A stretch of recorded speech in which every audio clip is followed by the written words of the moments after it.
We are going to start, still waiting for more people to join us. But I'm very pleased to introduce to all of you Professor Nicholas Jones, who is an assistant professor of Spanish and Latin American Studies at Bucknell University. I should say, before I continue with your information about you, that this is the second Zoom lecture in the series on race and ethnicity, organized by the Latin American Studies Program, co-sponsored by the Dean of Arts and Sciences, the Center for Race, Ethnicity, and Equity at WashU, and Revista de Estudios Hispánicos. Professor Jones his research, as you know, explores the agency, subjectivity, and performance of Black diasporic identities in early modern Iberia and the Ibero-Atlantic world. He's the author of Staging Habla de Negros, Radical Performances of the African Diaspora in Early Modern Spain, published this year. And it's my pleasure to inform you that this book has received an award, a very important award for outstanding book, the Outstanding Book Prize from the Association for the Study of Worldwide African Diasporas. So all of us are congratulating you, Nick, on this wonderful accomplishment. Wonderful. He has edited several books, among them Early Modern Black Diaspora Studies, a critical anthology, also published this year, and Pornographic Sensibilities, Imagining Sex and the Visceral in Pre-Modern and Early Modern Spanish Cultural Production, which I understand is forthcoming. Nick is also the series editor of Routledge Critical Junctures in Global Early Modernities. So it's our privilege to hear you, listen to you today speaking about the topic of your book, the one that has just received the prize. And the title of your talk is Staging Habla de Negros in Iberian Early Modernity. So Nick, thank you very much for being with us today. We are delighted to have you. So whenever you want to start, you have the floor. Great, thank you. Again, I would like to reiterate my infinite gratitude and thanks to Professor Morania, Professor Sanchez Prado for arranging this, the Dean's office, your department, and each and every one of you who taken time out on this afternoon, which I'm sure you could be doing something else instead of listening to me. So again, many thanks once again. So to begin this talk on Staging Habla de Negros, I'll bookend the talk with two clips. So the first clip with which I'll bookend this lecture comes from a documentary called Gurumbe, Afro-Andalusian Memories, and this is simply a trailer. And I'd like to begin with this particular clip in a sense to, as a warm up to get the ball rolling and just to think broadly some of the varieties of topics and themes, debates, if you will, that I raise in my work, more broadly speaking, but more specifically in Staging Habla de Negros.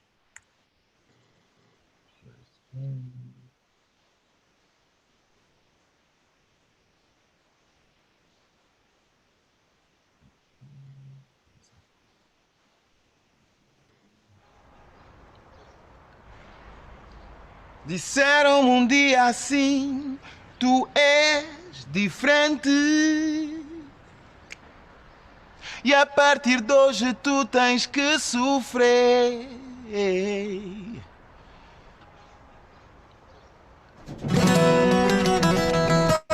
Popularmente todo el mundo pensaba que en España no hubo esclavos. Yo Solamente para la tesis sobre la Granada del siglo XVI encontré 2.500 documentos de compraventa de esclavos. Cuando empecé a componer, iba buscando ese misterio de eso que dicen que hay unos sonidos negros dentro de la música andaluza. Siendo Sevilla la dueña del universo explorado. Por Sevilla entran del orden de 90.000 africanos esclavos. Un 10% reembarca para América. Pero ¿y los 80.000 restantes? Los únicos países europeos donde hubo una población negra importante fueron España y Portugal. De lo que tenemos noticias de la importancia que tienen en los bailes, en la construcción de la fiesta callejera. Hay algo de lo negro que claramente ha quedado en la cultura andaluza, ¿no? Y en gran medida esas cosas no son materiales, sino son expresivas. El pueblo también tenía esclavos, tenían esclavos los mercaderes, tenían esclavos los sacerdotes, todo el mundo tenía esclavos. En el Caribe afroandaluz se experimentaron muchas cosas y allí en Veracruz hay mucha relación con lo que llaman el fandango indiano. Y lo negro, sin embargo, se ha extirpado del arte flamenco. El negro es el otro, el negro es el esclavo. Se produjo una negación sistemática de cualquier vinculación de España con el mundo negro. En una ciudad como Sevilla apenas existe una memoria de lo que ha sido la presencia africana, la presencia negra en esta ciudad. A tratarme como me has tratado, antes de quererme me hubiera dejado. A tratarme como me has tratado, antes de quererme me hubiera dejado. A tratarme como me has tratado, antes de quererme me hubiera dejado.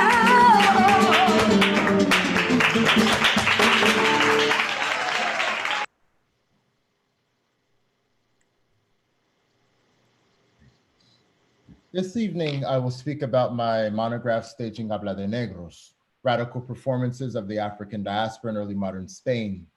In this volume, I analyze white appropriations of Black African voices in Spanish theater from the 1500s through 1700s, when the performance of Africanized Castilian, commonly referred to as Habla de Negros, or Black talk or Black speech, was in vogue. Focusing on Spanish Golden Age theater and performative poetry from authors such as Calderón de la Barca, Lope de Rueda, and Rodrigo de Reynosa, I make a strong case for revising the belief long held by literary critics and linguists that white appropriations and representations of Habla de Negros language are racist buffoonery or stereotype. Instead, staging Habla de Negros shows Black characters who laugh, sing, and shout, ultimately combating the violent desire of white supremacy.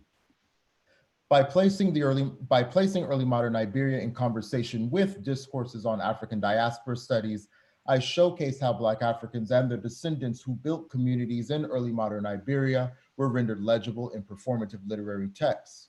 Staging Habla de Negros posits an alternative interpretation of Habla de Negros speech events that disrupts the above-mentioned critical reception bestowed on literary appropriations of Africanized Castilian. While acknowledging the compelling research conducted by previous scholars, I aim to revise the dominant discourse they have established. My goal here is to highlight the agentive subject positions of Habla de Negros speakers and to examine their voices as viable discourses. The book sets into motion a new scholarly precedent and trend that will place at the forefront a paradigm shift for scholars of Iberian studies, Latin American studies, and African diaspora studies. Although some scholars will contend that it is impossible for any white author of Habla de Negros materials to engage in non-racist characterizations of their Black literary creations, the close readings performed throughout staging Habla de Negros will suggest otherwise. Regardless of the ideologies espoused by these authors, I argue that their texts do, in fact, render legible the voices and experiences of Black Africans in fundamental ways that demand our attention. Rodrigo de Reynosa's Gelofe Mandinga, a poem directed specifically at the Black population of Seville, highlights West African aesthetics and culinary practices. In Lope de Rueda's Eufemia, Los Engañados, and Coloquio de Gila, the Black women who populate these dramatic works intercalated short skits, sass and subvert their interlocutors' racist and misogynist epithets. At the turn of the 17th century in 1602, Simón Aguado's Entremés de los Negros stages the agentive voices of Dominga and Gaspar, who challenged their white masters by interrogating the institution of slavery and its infringement on the marrying of Black slaves. Aguado's play is also a foundational work in early modern Spanish theater studies, for it lays the groundwork for other Spanish authors such as Francisco Avellaneda in his Entre Meses y los Negros from 1622, and Francisco de Quevedo's ballad Boda de Negros from 1643, to explore the theme of Black weddings, nuptials, and sub-Saharan African musical traditions and dance in Spain. And even more fascinating are the ways in which practitioners of Habla de Negro speech events link the language to African dances and music, which I do not treat entirely as a mockery nor an attempt to hypersexualize and denigrate Blacks. Rather, when Spanish dramaturgs incorporate Black dances and musical traditions, such as the guineo, gurumbe, paracumbe, sarabanda, and sarambeque, to name just several, into their plays, a new aesthetic and exploration of African diasporic culture comes alive. If the first argument of staging Habla de Negros is to highlight the agentive subject positions of Habla de Negros speakers in literature, then the second argument of the book claims that Black populations of early modern Iberia actively participated in the formation of a so-called Black experience that thrived outside of Brazil, the Caribbean, and the United States. Contributions of historians such as David Wheat, Erin Kathleen Rao, Gabriel de Aviles Rocha, Herman Bennett, and James Sweet, among many others, have been instrumental to my theoretical framing of the African diaspora in relation to early modern Iberia. What I have found compelling about their works remains their strength in stressing the centrality of the African past and African diasporic studies. Like them, at different points in time in the generative genesis of their bodies of thought, I also argue that resistance among enslaved Africans did not always manifest itself in the ways that scholars have typically understood their bondage and subordination. And by no means do I fetishize Black people's agency and resistance to oppression. Historically, in early modern Iberia, as well as in the variety of texts I examined throughout staging Habla de Negros, Black Africans and their descendants frequently addressed the institution of slavery and its attendant uncertainties and pressures with the most potent weapons at their disposal, not muscle and might, but the materiality of clothing, food, hair, makeup, religion and spirituality, and song and dance. These performative embodiments of Black expression are deeply embedded in Habla de Negro speech, and I treat them as evidence for Africans addressing their condition. Habla de Negro speech events also manifest physical embodiment through Black dances. In his Pragmática del Tiempo, Francisco de Quevedo berates Black African slave culture flourishing on Spanish soil. What he denigrates in particular is the guineo, a West African dance known for its quick and brisk movements. In his own words, he scoffs, and I'll read the original Castilian first and then provide the English translation.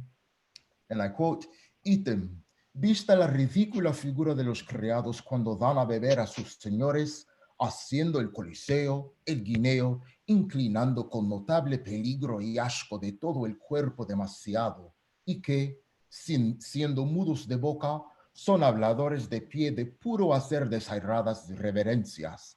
Declaramos sea eso tenido por descortesía e reverencia." And the English, "Ítem, given the ridiculous figure of the servants when they serve drinks to their masters, dancing the coliseo and the guineo, hunching their whole body over in a notably dangerous and disgusting manner, and that, being mute of mouth, they are chatterboxes with their feet. From making so many unattractive references, we declare this to be discourteous and irreverent," end quote.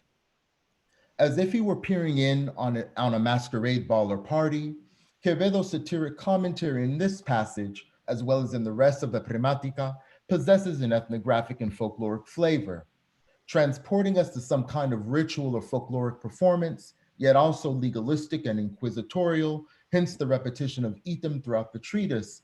Quevedo conjures an imagery of a deformed and grotesque Black body, qua coliseo or culiseo, derived from culo or ass, guineo, the dance, and habla de negro, this Black talk, or also understood more broadly as far as a kind of speech impediment or the disability of speech. Quevedo's remark they are chatterboxes with their feet also stems from a larger cultural legacy and history of West Central African dances. Again, the Chacona, Guineo, Paracumbe, Sarabanda, and Sarambeke, among many others that traveled to and from the continent of Africa, the Spanish Caribbean, and the Iberian Peninsula.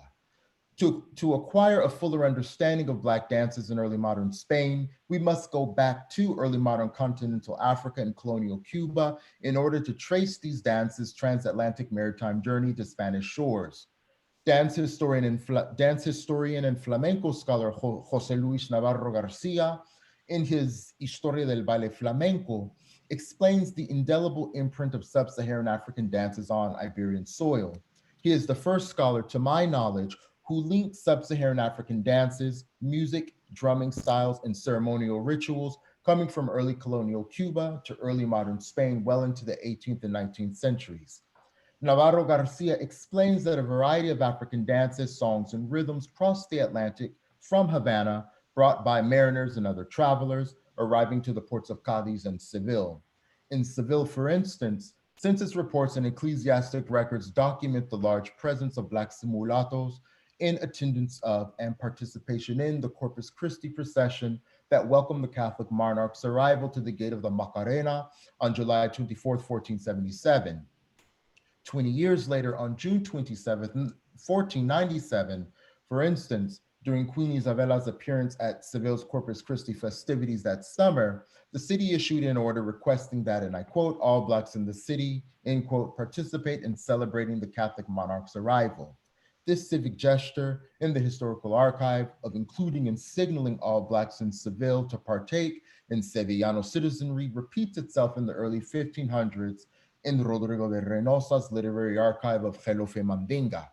In the municipal archive of Jerez de la Frontera in Cadiz, complaints circulated in response to predominantly Black parties or fiestas where Black and white slave fandangueros or partygoers caused a lot of ruckus with their tambourines, barrel drums, and other instruments.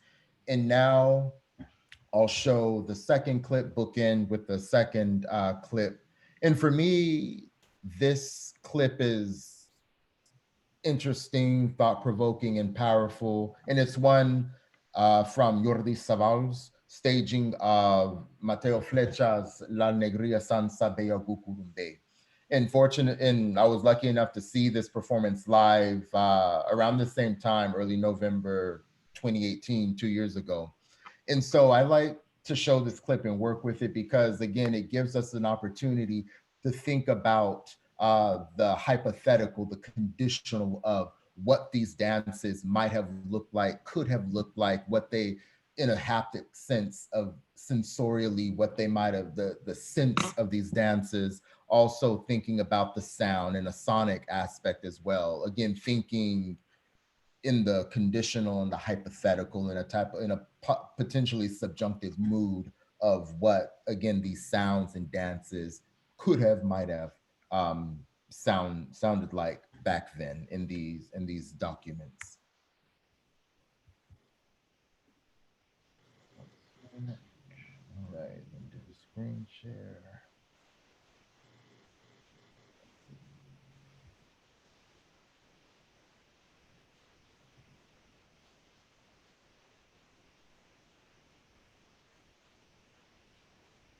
One sec, I have to redo it. I have the wrong. Sorry about that.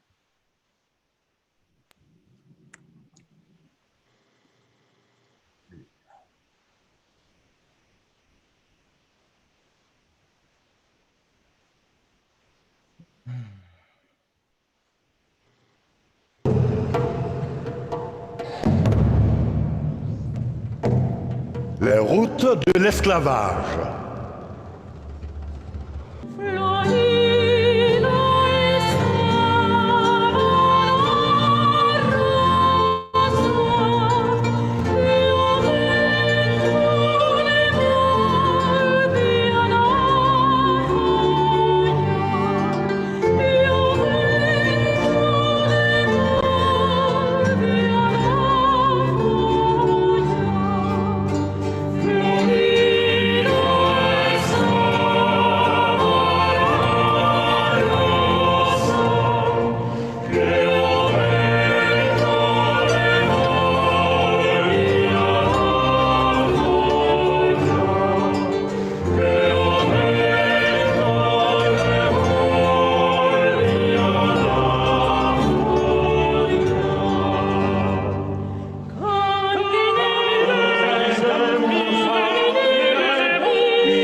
sabeda kukurumbe, alangandanga kukurumbe, alangandanga kukurumbe.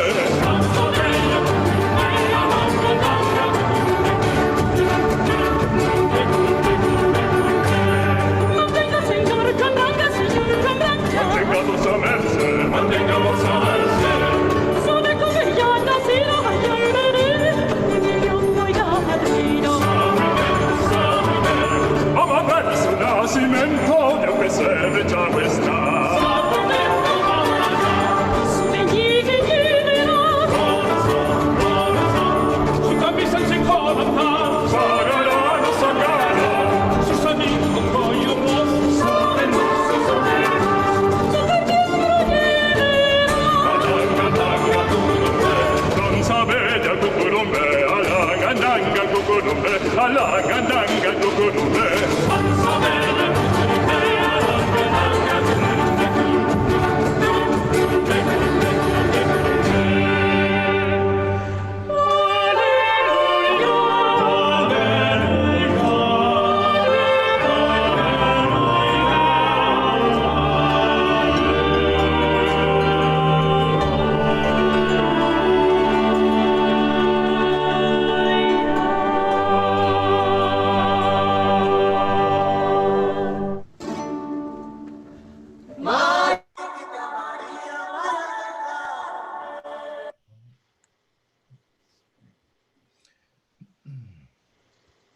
In theorizing the complexity of Black dances in early modern Spain, as signaled in Jordi Saval's staging of Mateo Flecha's La Negria San Sabea Gucurumbe, I would like to direct our attention to the lower frequencies that Ralph Ellison famously evoked in Invisible Man.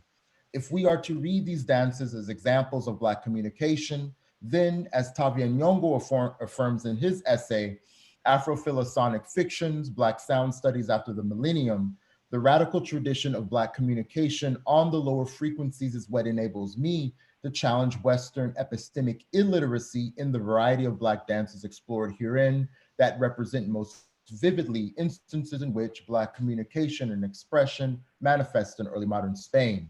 I turn to an analysis of the lower frequencies in order to make better sense of Western misperceptions of the hypersexuality of these dances, characterized by suggestive hip and pelvic movements, sultry gyration, and the poking and provoking of one's dance partner and audience. The category of the lower frequencies allows us to redirect our focus on the hypersexuality of Black dances and their sounds from the carnal to instead the hypervisible and hyperkinetic. The hypervisibility of Black dances lends itself to the fact of the irregularity of their performance and fame.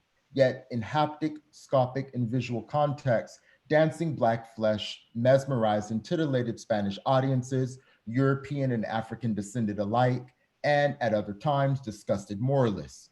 But I also believe that dances like the Sarabanda and the Sarambeke also give evidence to the realm of the hyperkinetic, so nicely nuanced in Covarrubias's definition of the Sarabanda in his 1611 dictionary, the Tesoro, which highlights the impactful dynamism of these Black dances in early modern Spanish daily life. As hyperkinetic entities, Black dances not only serve the immediate role of performance, but also anchored on the one hand and connected on the other hand, African diasporic culture to Black sounds, reverberating on both sides of the Ibero-Atlantic world.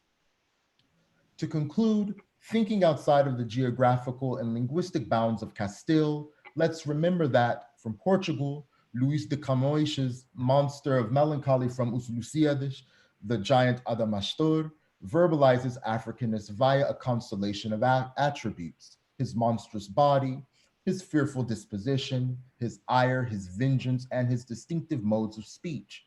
In closing, my work on Africanized Castilian nods to the Adamastor episode as a Camonian composite of the ideologies of maritime empire in which Africa becomes initially and necessarily implicated.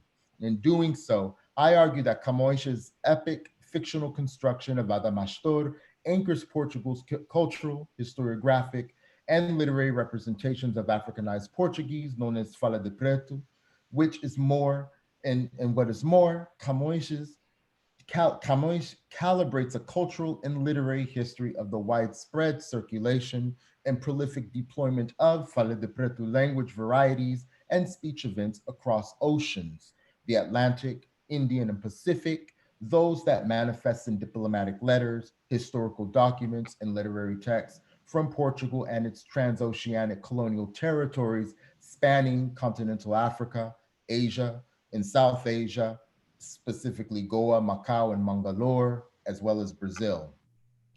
Evidence for these Fala de Preto speech events and practices appears in the material culture of board games, cosmetics, farmers' almanacs, and astrological calendars, as well as musicalized dance forms and song lyrics found in early colonial Brazilian capoeira chants. And to that end, as I go on to think about early modern Africanized Iberian languages outside of their early modern periodization, the provocative insights of the French philosophers Deleuze and Guattari in their essay, What is a Minor Literature, remind me that each of us, as well as back then in the early modern period, lives in a language that is not our own.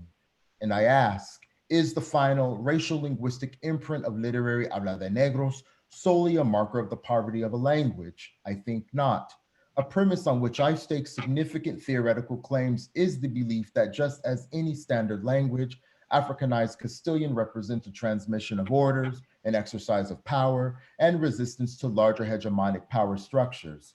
Africanized Iberian languages symbolize a tetralinguistic model that encompassed the vernacular, the material, and that which is territorial. And spoken out of the mouths of the enslaved, habla de negros speech forms are the language variants from their Portuguese and Castilian norms that fill a certain function that cannot be filled by that normal Portuguese and Castilian standard. Thank you. Very good. Thank you very, very much. There's a lot of food for thought here. Huh? And very interesting material. You have a wonderful material right there. So I think that you are doing wonders with it. So we have time for questions. So please raise your hands or just indicate your interest in talking. Yes? We have the blue hands ready for whoever wants to participate, or you can send questions through the chat that will enable. So just raise your hands, whatever is better for you.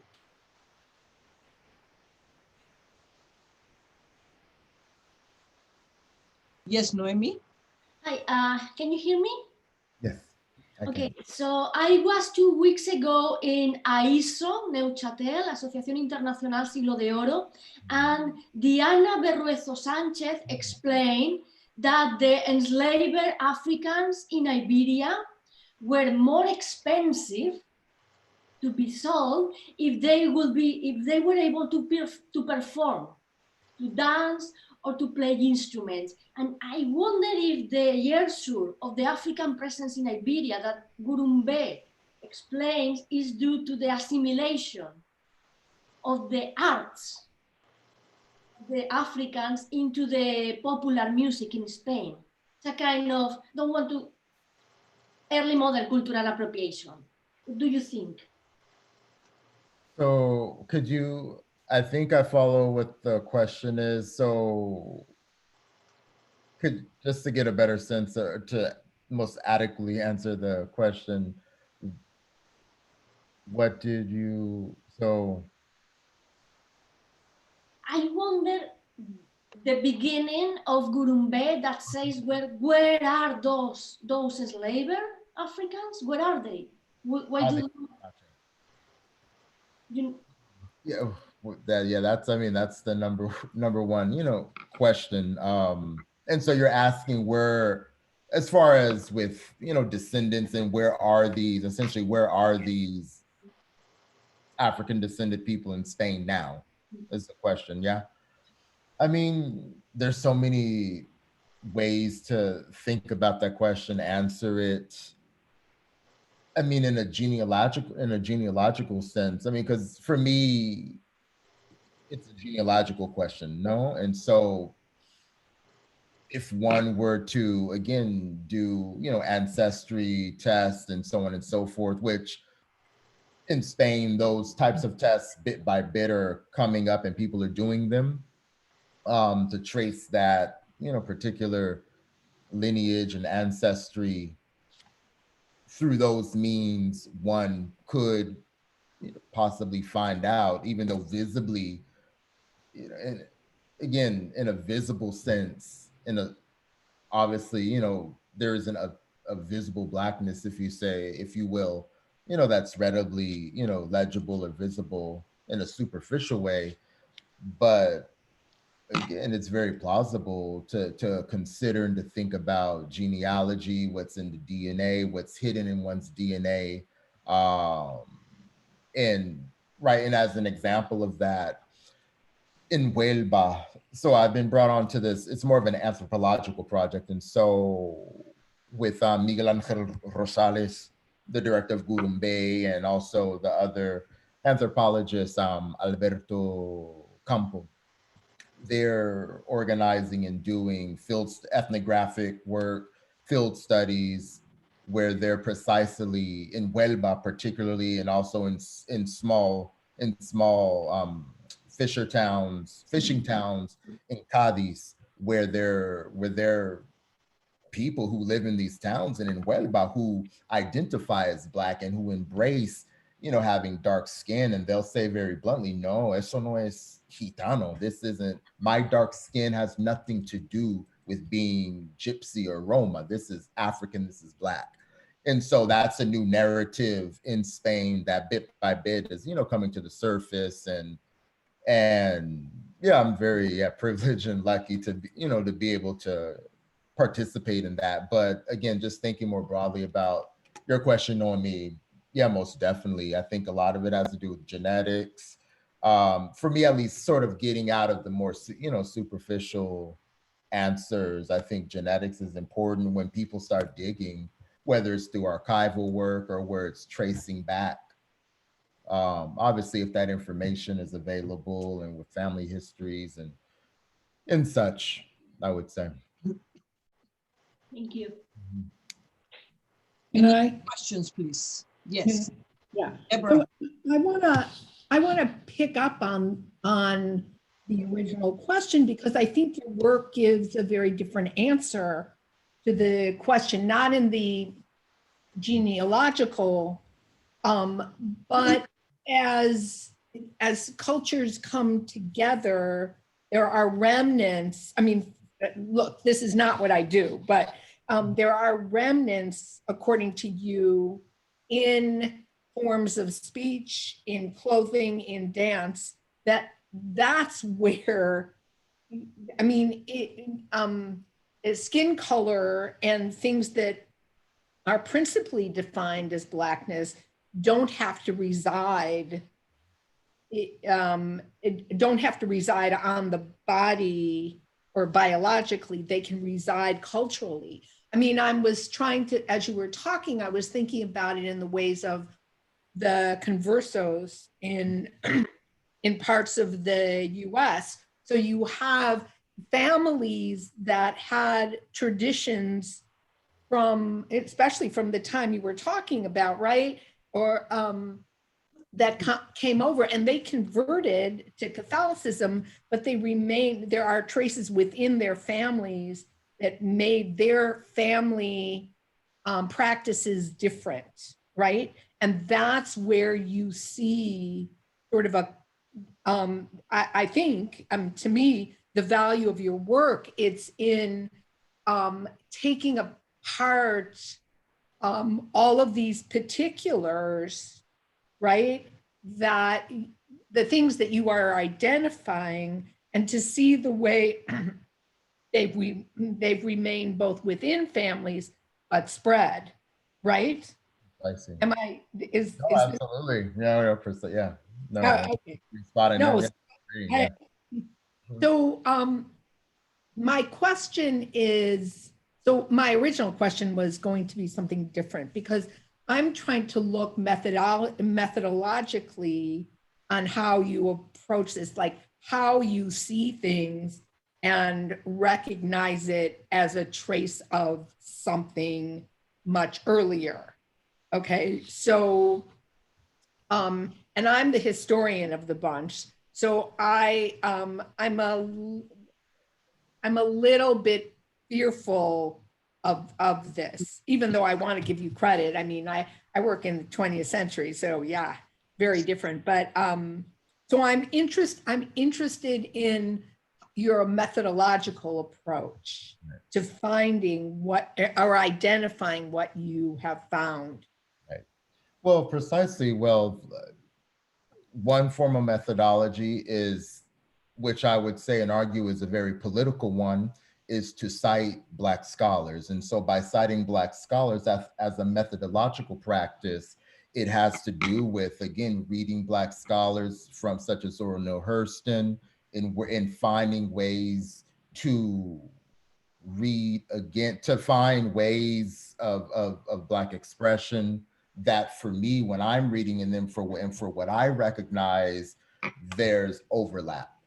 So again, looking at the work of, again, Zora Neale Hurston, working on very early Cuba, Fernando Ortiz has been instrumental to this project, not necessarily his theories of transculturation, but in a more historiographic, philological way, in a lot of the earlier works of Fernando Ortiz, where he documents and traces a wide variety of materials or African-derived materials and such that are moving transatlantically from Spain to Cuba and vice versa. So those are a couple of examples, but also working with the archive. I too work in archives, and I too have a historical leaning. And so for me, giving evidence and historical credence to the fictional literary interpretations that I make come up in the archive.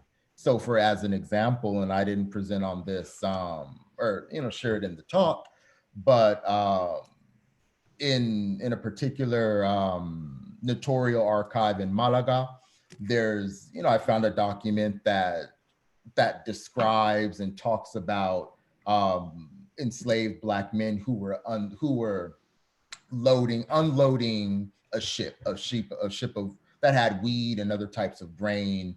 And in Spanish, the term is the alhóndiga, where grain and those things are on the ports and on the docks. And so as a parallel, if you will, there's also a literary, and also in that particular archival document, these Black men are singing and doing what in African-American studies one would call work songs. These work songs, thinking about James Cone's work and others. And so we have that real historical fact of an archival document, but then also in the villancicos, in the corpus of these villancicos or these carols, the poet's name is escaping me, but in 1639, there's a corpus, a body of villancicos that are written, composed, performed at the Cathedral of Cadiz, where the poet is putting onto the page what he saw, or him seeing, witnessing these Black men unloading wheat and such, or cargo, whatever kind of shipment from a dock, and singing these work songs, and these, or what I read and interpret or frame as a work song. And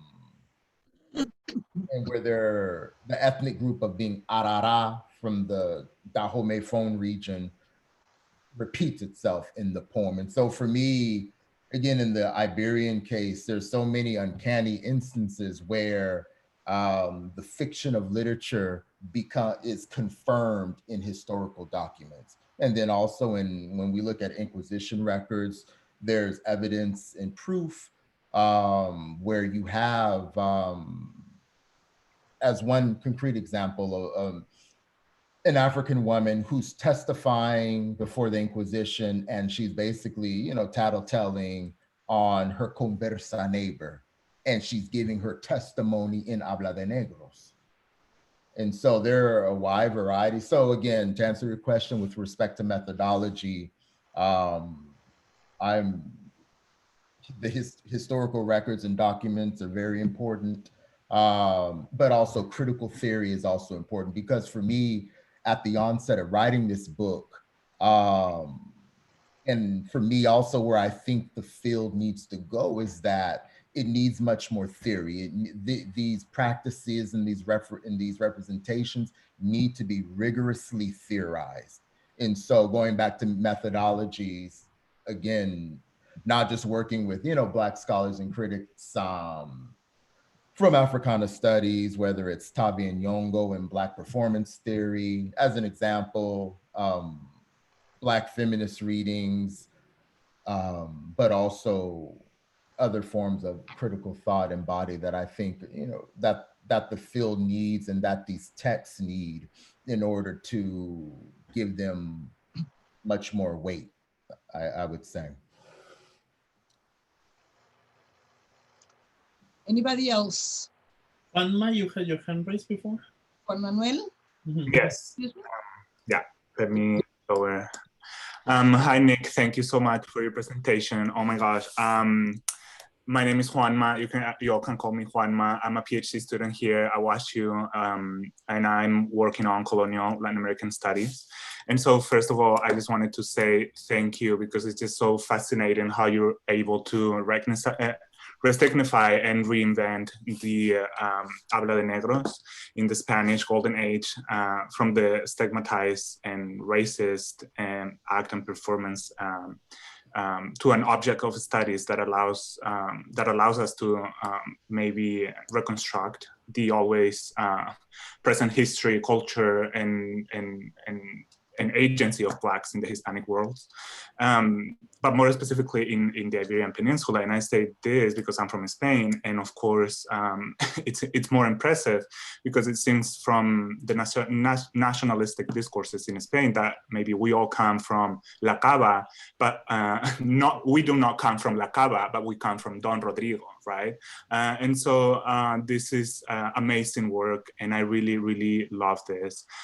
Your book, which I read a few months ago, and I loved it. And so my question, hopefully not, trying not to be really like maybe simplistic or general, is also about methodology. But it's somehow different from Deborah's question, because you talk about critical race theory and Black feminist theoretical approaches in your book, and how these two are fundamental for the completion of it. But I'm interested in how you got there, and more importantly, in how was the most effective way for you to get to that point. Because sometimes I feel, because I'm working somehow with a limited archive as well, because we all know that in early modern period to talk about marginalized subjects is sometimes very hard to find the corpus of your archive. So I'm wondering, how did you get to that point to use this kind of theory, because you use Bourdieu and you use, amazing theoretical approach to work on this canonical works, but how do you get to this point? And also, how did you get to this without being somehow anachronistic? And so I ask these questions because I really admire your job again, and I would like to follow what you have started here, because of the same thing, because of the limited archive that we have. Yeah, thank you. No, thank you. No, fantastic questions. Thanks. Yeah, so going back to with methodology and the genesis and origins, because everyone wants to know, how's my brain wired to do these types of things. Let's see. So chapter 3 of the book examines and looks at, or it links this Africanized language with gender, specifically Black women. And so for me, I say very candidly, bluntly, that again, for me, and again, this is coming from my own, subject position as a Black person, it's irresponsible to when analyzing or taking a feminist approach Black women and of Black characters, for me, it's irresponsible to only theorize and read those Black women through the lens of mainstream white feminism. And so that's where a lot of that began. And I say that very openly in that chapter. And again, for me, there's an ethic, it's an ethical issue, it's a moral issue. If we're analyzing, as an example, and with respect to methodology, for me, it's not sufficient enough, it's not good enough to only analyze an enslaved Black woman or an enslaved African descended woman's experience through the lens of Butler or Irigaray or Kristeva. There's a wealth, a canon of Black feminist theorists who can do a much better job of helping us understand the nuances and the complexities of these enslaved women's lives. And so that would be one immediate answer. And again, for me, going back to the ethics and the morality of this in citation politics, again, I'm very transparent and upfront about this. Black scholars need to be cited. And they're Black scholars who are doing very serious and rigorous work for us to help us analyze and unpack in nuance the lives of Black people, whether they're enslaved, whether they're free.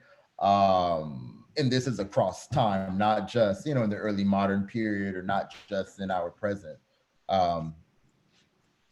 time. And so for me, I think that that's very important to give legitimacy and give a space and voice to that body of theorization and scholarship. Again, and also with the anachronism, I don't know, quite honestly, I'm beyond that. Honestly, for me, again, it's facile. It's not enough.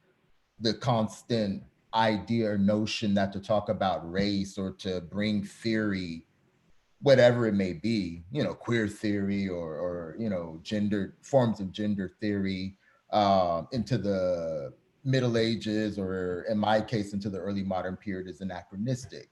It's not enough. It's a very facile pushback, because even though, yes, as an example, queer didn't exist or queer wasn't used in the Renaissance or race wasn't used in the Renaissance, the modes of expression and behavior and treatments and forms of systematic discrimination or different forms of desire, whatever the case may be, was operating very well and alive in these earlier periods. But obviously different terms and categories were used to name them, to name these practices and beliefs. And so for me, yeah, that's, as I always, both my student, when working with my students and also colleagues, yeah, for me, that's not enough. There's so much rich material out there to show otherwise.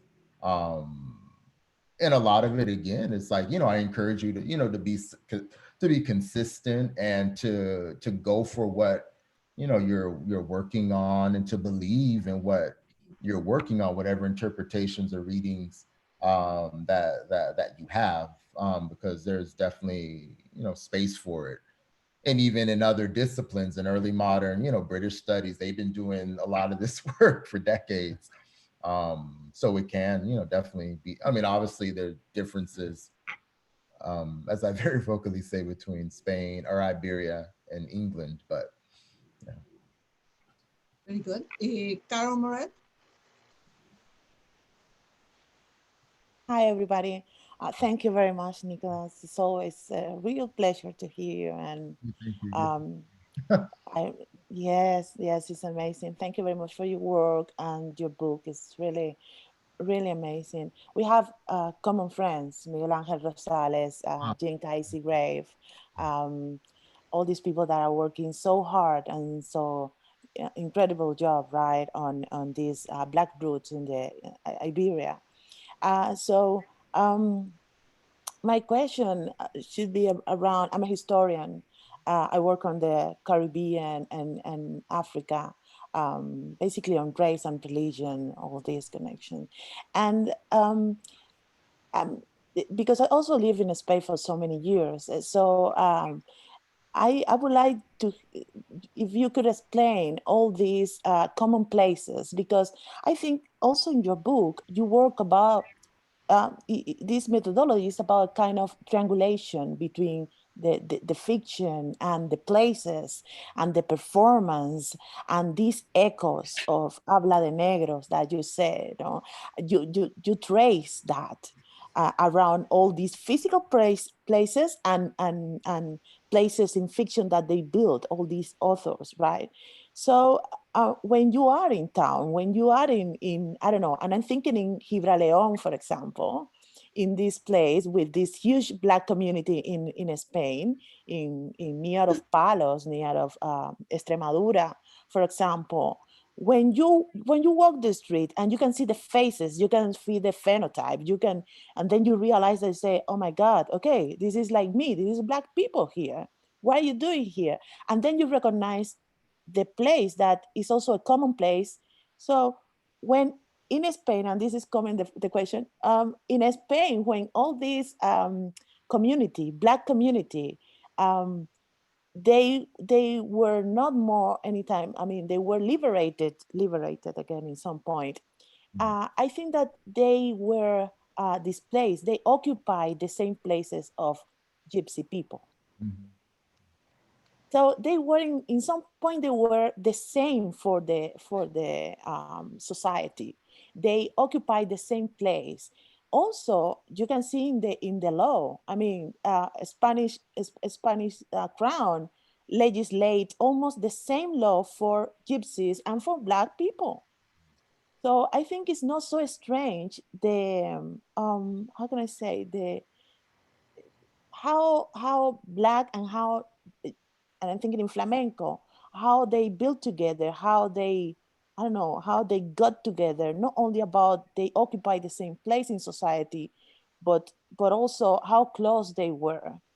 So I think it's a kind of recognition of, okay, it's like a Gypsy, you are treated like a slave, you're treated like a Black that we have been treating for history. So I don't, that is my point of view, and I'm quite sure I could see something of that in your book. So I think that is my question. So I can understand fully. So the question being, so if you recognize how Gypsies and Black, in some point they were the same figure for the Spanish crown after 16th century. So from 17th century and go on, they occupy the same place in society. So it's not so strange how they behave in a very common, very similar way. Right. No, absolutely. I mean, with that, those proximities and living amongst, absolutely. I mean, it's undeniable. I mean, in many ways where you can see the overlap with different, whether it's musical styles, traditions, so on, and just thinking about, a lot of the new work on Blackness in Flamenco, Mayra Goldberg's book as well, and many of the anecdotes and from a dance historian's perspective, a lot of the information that she provides and offers, undoubtedly, obviously. And then it is interesting, at the turn of thing, and also things change fundamentally, and I would say on both sides of the Atlantic, with the Bourbons, when there's a new dynasty in the Bourbon dynasty, and the process of racialization, of thinking about those who are not white or who don't occupy a certain type of whiteness, marginalized and so on and so forth. Not just, in in Spain, but also in the colonies, you know, as well, with the different Bourbon reforms and such. Yeah, so to make a long story short, definitely it's important. And as I say in the book, there's so many ways in which, you know, Blackness, for lack of a better term, or sub-Saharan African Blackness serves as a grid or a blueprint to map out and to understand other forms of being, of relations, race relations, social relations, with other marginalized groups in Spanish society. Stephanie and Miguel had their hand up. I don't know if it's still up or not. I took my hand down because we're running out of time, so I'm going to let Miguel go ahead. Miguel? Stephanie can ask the question. Oh, okay. Well, if we're going to do this, we're going to use up all the time. Right. Okay, well, first of all, Nick, I wanted to thank you for that reflection on methodology, which I thought was just brilliant. And it's a question that I get tired of hearing from historians, to be honest, to be completely frank. And so what your response was brilliant. This whole idea of expanding the archive through rigorous attention to historical detail, but enlightened through critical theory and a literary sensibility, just opens up worlds that have been submerged for too long. But my question has to do with the subtitle of your book, with this whole idea of the radical.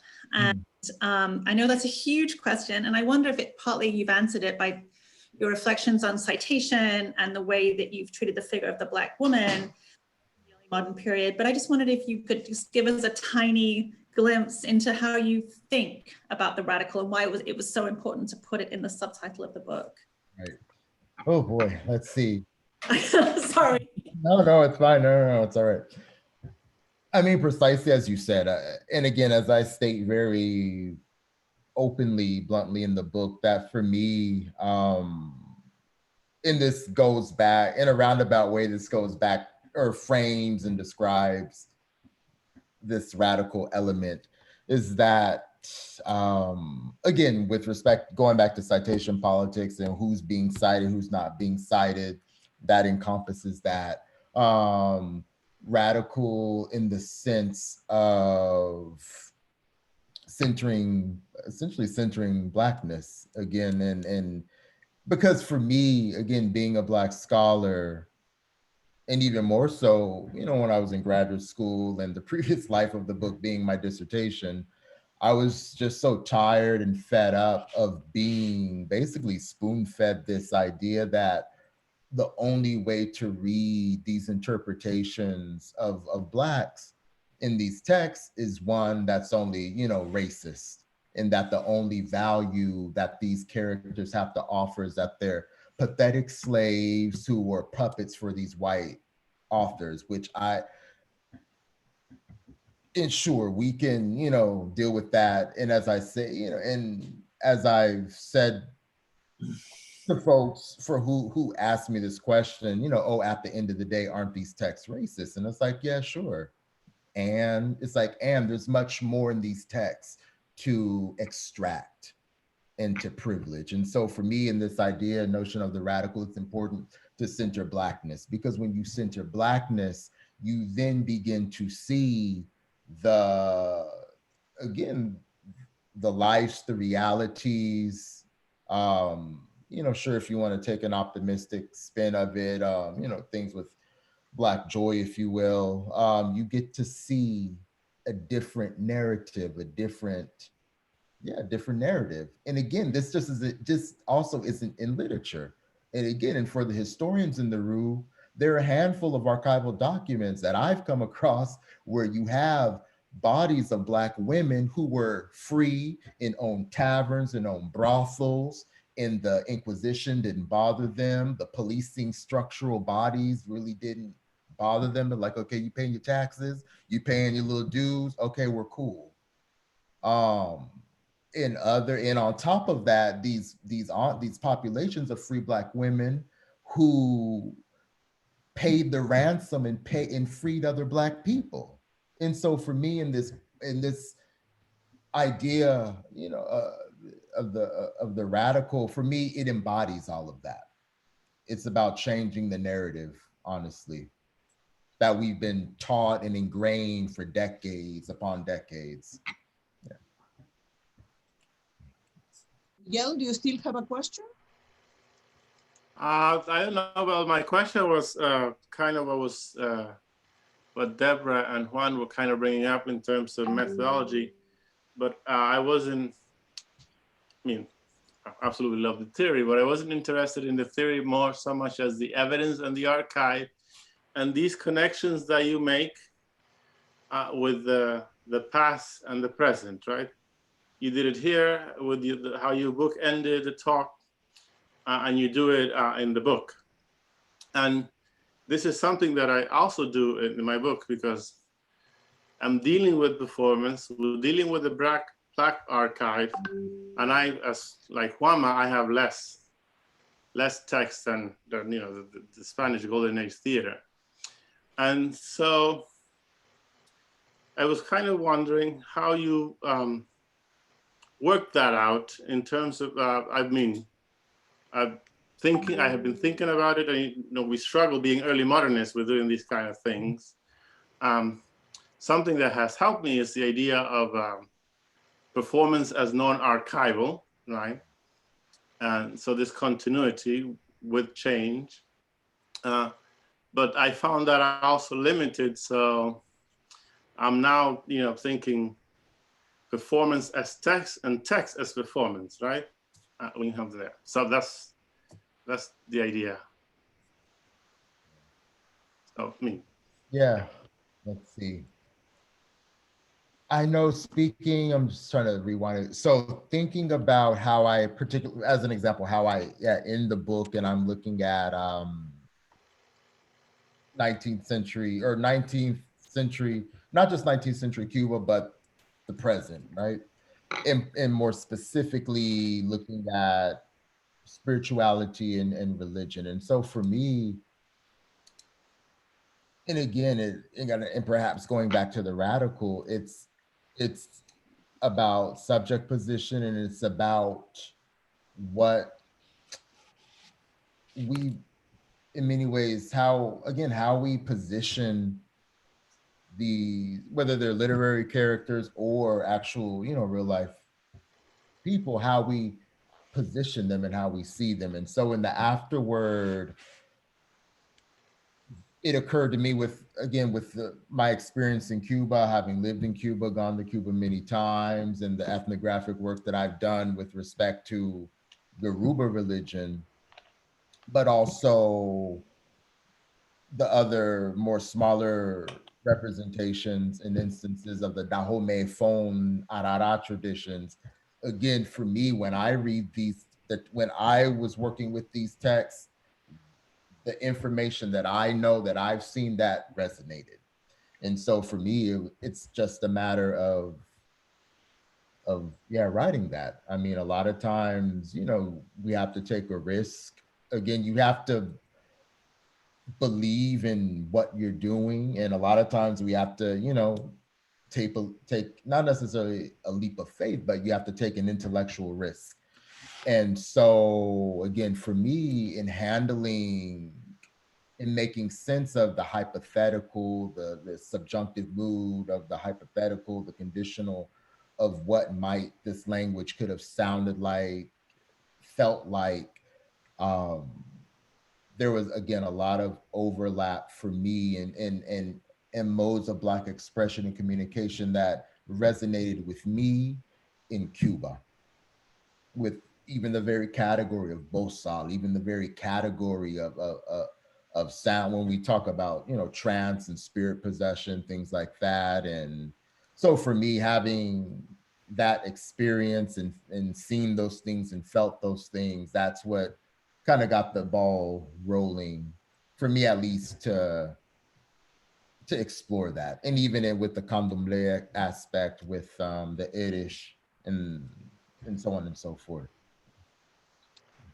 So, Nick, I'm sorry. Karma has a question in the chat, but she had a little bit of a technical problem. Karma, can you talk?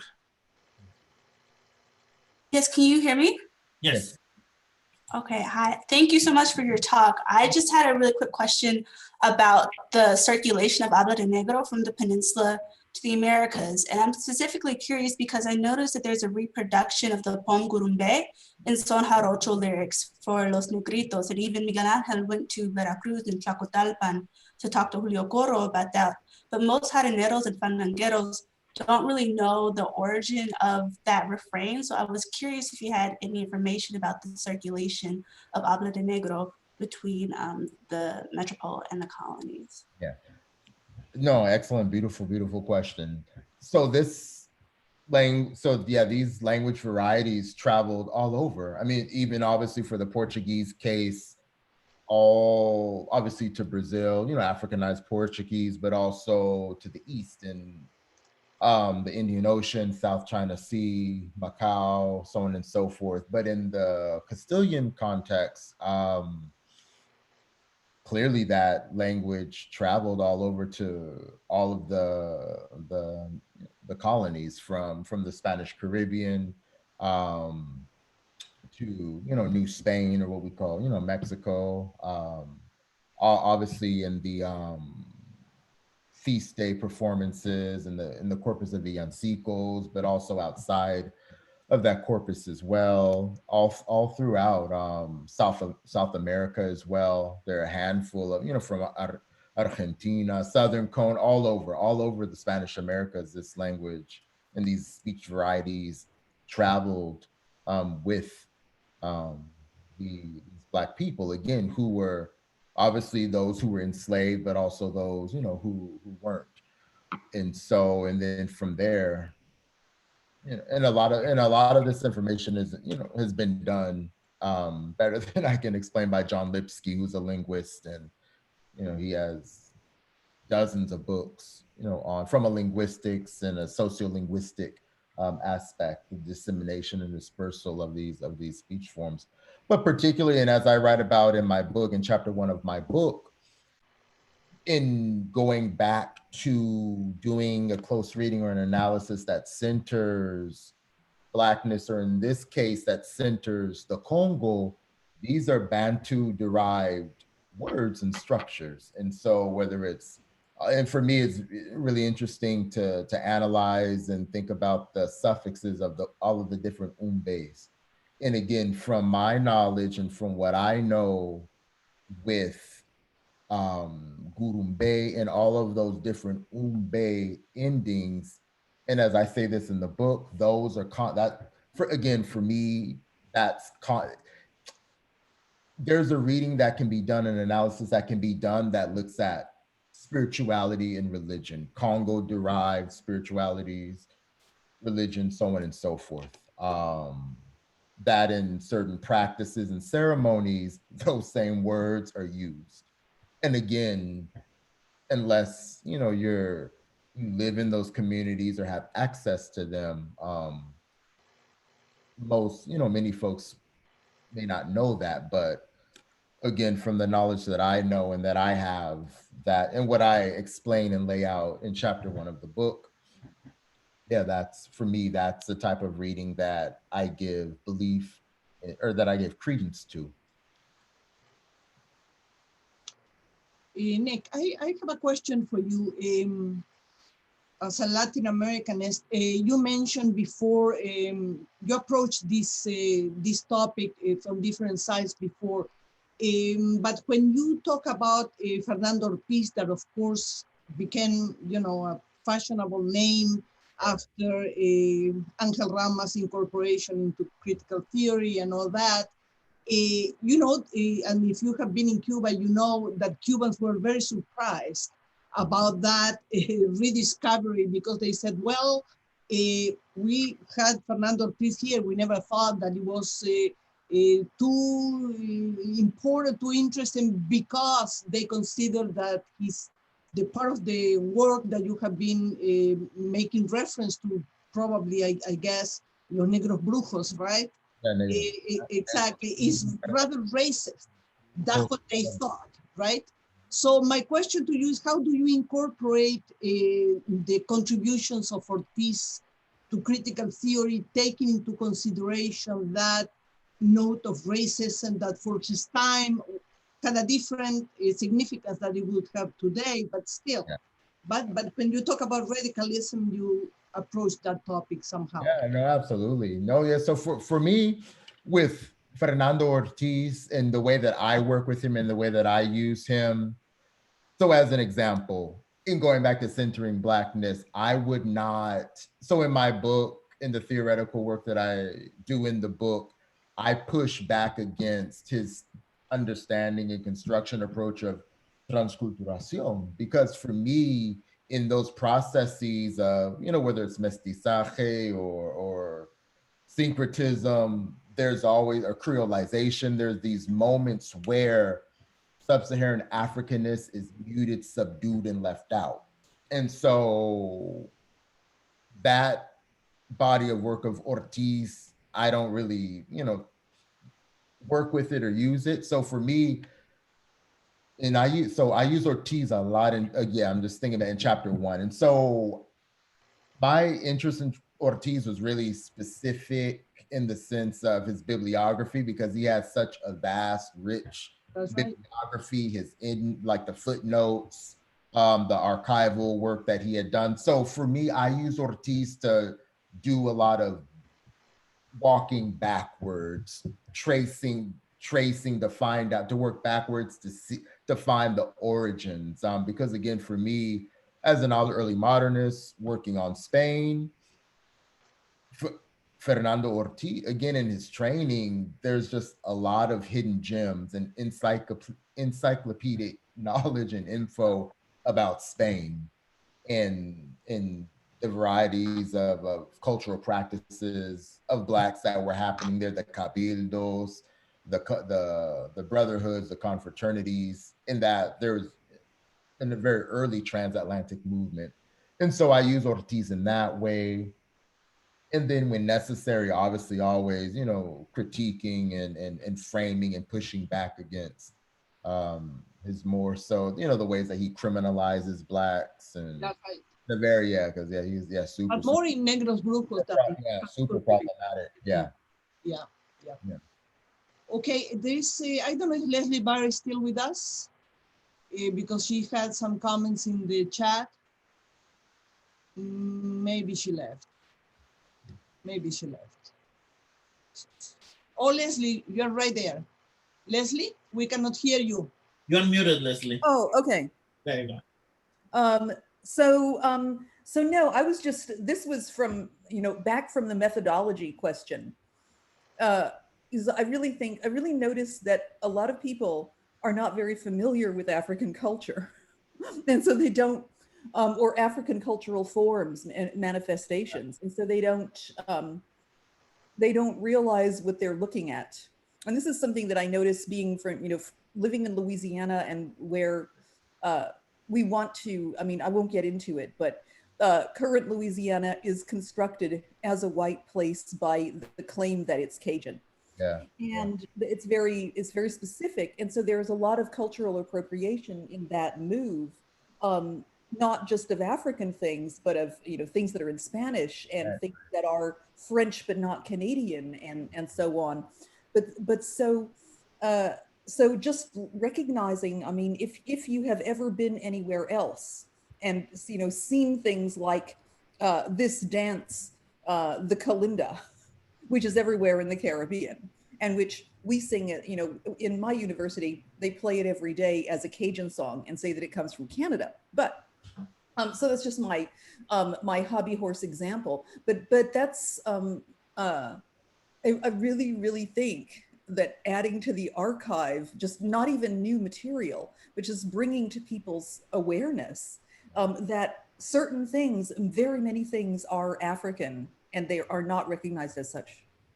Yeah, precisely. And it's about, again, having the tools, resources, or set of eyes to be able to recognize those things and identify them and name them, whether they're legible.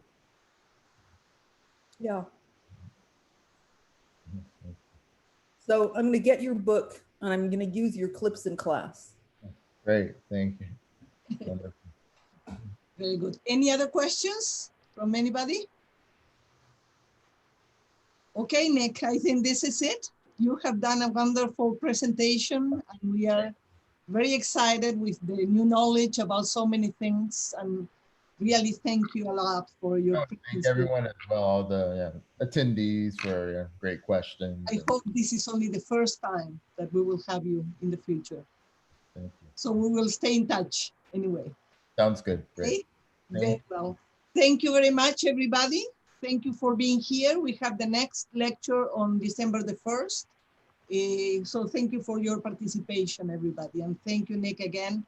Congratulations to you. Thank you. Thank you. Okay. Bye. Bye-bye, everybody. Bye.